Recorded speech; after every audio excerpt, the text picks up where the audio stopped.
नंदुरबारमध्ये काल दगडफेक झाली आणि त्यानंतर अश्रुधुराच्या नळकांड्या फोडल्या गेल्यात। वातावरण तणावपूर्ण बनलं होतं।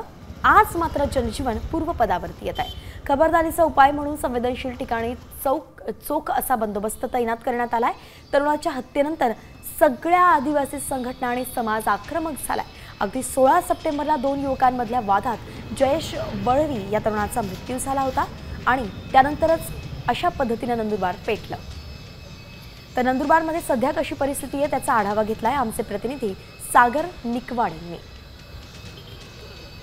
काल नंदुरबार शहरात आदिवासी समुदायाच्या वतीने काढण्यात आलेल्या शांततेच्या मूक मोर्चाच्या निवेदनानंतर मोठ्या प्रमाणात हिंसक वळण लागलं होतं आणि त्यानंतर दगडफेक देखील झाल्याची परिस्थिती निर्माण झाली होती। अनेक ठिकाणी पोलीस प्रशासनाला अश्रुधुराचा नरकांड्या जे ते फोडण्यात आलेल्या होत्या। एकंदरीत तणावाची अशी परिस्थिती काल जी ती निर्माण झाली होती। मात्र आज सकाळपासून नंदुरबार शहरात शांततेचं वातावरण जे ते पाहायला मिळते। मी सध्या नंदुरबारच्या नेहरू चौकात आहे आणि आपण इकडे सकाळची जर आपण एकंदरीत परिस्थिती बघितली तर तणावपूर्ण अशी शांतता जी शहरामध्ये सुरू आहे। अनेक ठिकाणी पोलिसांचा तगडा बंदोबस्त आहेत। मोठ्या प्रमाणात जे ते नागरिक जे ते आता सकाळपासूनच रस्त्यावर निघायला सुरुवात झाली। कुठल्याही प्रकारच्या पोलीस प्रशासनाच्या वतीने जी ती संचारबंदी लावण्यात आलेली आहे। त्यामुळे जे ते शहर जे ते पुन्हा पूर्वपदावर येतानाच या ठिकाणी पाहायला मिळतात। सागर निकवाडे, साम टीव्ही न्यूज, नंदुरबार।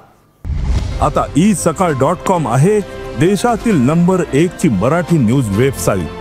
प्रत्येक अपडेटसाठी isakal.com ला नक्की भेट द्या।